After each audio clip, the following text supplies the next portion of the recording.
Hi guys! Welcome back to my page. Welcome back to my channel, Online Selling Tips and Tricks. So for today's video, magre-react lang ako doon sa in-order ko recently lang sa Shopee. Kulang siya ng isang item. So kung ano yung action na ginawa niya para bigyan ko daw siya ng 5 star. So, yan ang pag-uusapan natin at magbibigay tayo ng reaction. Let's go!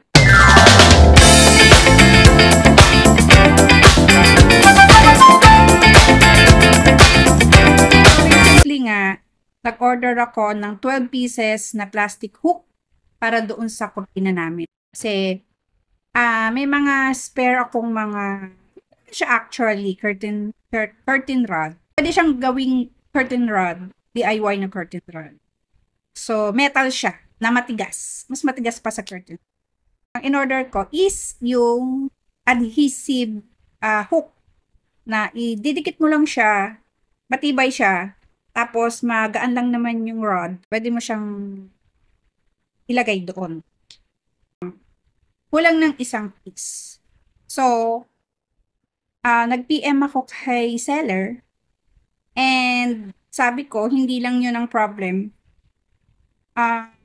Pinadala ko sa kanya yung picture. Sabi ko, you sent me only 11 pieces but I ordered 12 pieces. Where is the other one? Meron nga akong isang nosebleed. Meron akong isang meron siyang pinadala sa akin na sa isang plastic, isa lang ang nakalagay. Tapos, yung nag-iisang yun, ayaw siyang mabuksan. So, ginawan ko yun ng video. Kahit anong pilit kong iangat yung nasa itaas, ayaw talaga, matigas talaga siya. Tapos, kinumpare ko doon sa ibang hook na pinadala niya.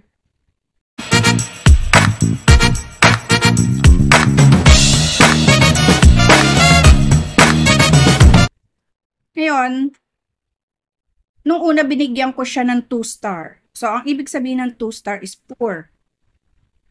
Ganun ako pag hindi ako satisfied yung sa in-order ko. Kasi, bawat order ko, lagi ko sinasabi na please send me the correct variation and please secure the item. Hinihingan niya ako ng video while unboxing. Tayo sa video Sabi ko, it did not cross my mind to film it or video. Tapos, hindi pa siya na-satisfied doon sa binigay kong rating. So, ginawa kong tatlo. Pair. Ibahin ko daw yung ratings, gawin kong 5. Tapos, bibigyan niya ako ng coupon. Anin ko naman ang coupon. Hindi ko siya sinagot. So, naka-order ako dati sa isang seller lang. 3 beses na mali yung pinadalang color, mali yung pinadalang item. I don't think so. Coupon will pay kung ano man yung pagkukulang. Pero, siguro hindi naman lahat. Hindi naman siguro lahat.